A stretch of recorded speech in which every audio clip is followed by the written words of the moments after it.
J'ai foutu en l'air le mariage de mon frère parce que sa femme m'a laissé au bord de la piscine. Alors voilà, je devais me faire enlever les dents de sagesse, les 4 d'un coup. J'ai une peur bleue des dentistes, genre panique totale. Du coup, ils m'ont endormi avec des médocs dans la perf, pas juste le gaz qui fait rire. Le vrai truc costaud qui te met KO pendant des heures. Le dentiste m'avait dit qu'il fallait que quelqu'un de responsable m'accompagne, parce que après l'opération, j'allais être dans les vapes. Ma mère était en déplacement, donc j'ai demandé à la femme de mon frère, Léa, si elle pouvait me conduire. Le rendez-vous devait durer 1 ou 2 heures, et le cabinet était à environ 40 minutes de route. J'ai même proposé de lui filer un peu d'argent pour l'essence. Mon frère Tom bossait ce jour-là, et leur fils de 2 ans était chez la mère de Léa. Bref, elle a accepté. On y est allé. L'opération s'est bien passée, je crois. J'en ai presque aucun souvenir. Quand je me suis réveillé, j'étais complètement dans le brouillard. Tout tournait, j'avais envie de vomir, et j'avais des compresses pleines de sang dans la bouche. Léa m'a aidé à marcher jusqu'à la voiture et on a pris la route.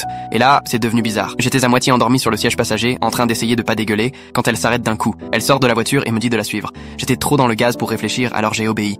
On passe un portail et là je capte qu'on est à une piscine municipale. J'étais paumé. Léa me fait asseoir à une table en plastique et me dit qu'elle revient tout à l'heure. Je reste là, en plein soleil. Il faisait genre 35 degrés. J'avais la tête qui tournait, la bouche en sang, et elle se barre tranquille. Je lui ai demandé de me ramener. Elle a dit non. En fait, elle avait prévu de retrouver ses copines à la piscine, et elle s'est juste servie de moi pour avoir un chauffeur gratos. Au bout d'un moment, je commençais à vraiment me sentir mal. Entre la chaleur et les médocs, j'étais à 2 doigts de tomber dans les pommes. J'ai sorti mon téléphone et j'ai appelé Tom. Il a rien pigé à ce que je disais, vu que j'articulais à peine, mais il a raccroché et a dû appeler Léa direct. 5 minutes plus tard, elle revient furieuse, en train de gueuler sur moi devant tout le monde. Elle m'a traîné jusqu'à la voiture en râlant et je me suis évanoui sur le trajet. Quand on est arrivé chez moi, Tom était déjà là, devant la maison. Il avait quitté le boulot plus tôt. Dès qu'elle s'est garée, il a commencé à hurler sur elle. Elle pleurait, lui aussi criait, j'ai rien compris. Tom m'a sorti de la voiture et m'a aidé à rentrer, pendant que Léa se barrait en pleurs. Il est resté avec moi jusqu'à ce que les effets des médocs s'estompent. C'est là qu'il m'a dit qu'il allait divorcer. Il m'a juste dit que ce qu'elle m'avait fait, c'était la goutte de trop après plein d'autres trucs. Quelques jours plus tard, Léa m'a bombardé de messages. Elle m'a insulté de tous les noms, m'a dit que j'étais un balance, que j'avais détruit sa famille. Elle disait que c'était de ma faute si sa fille allait grandir sans parents ensemble, et que j'aurais juste dû attendre à la piscine comme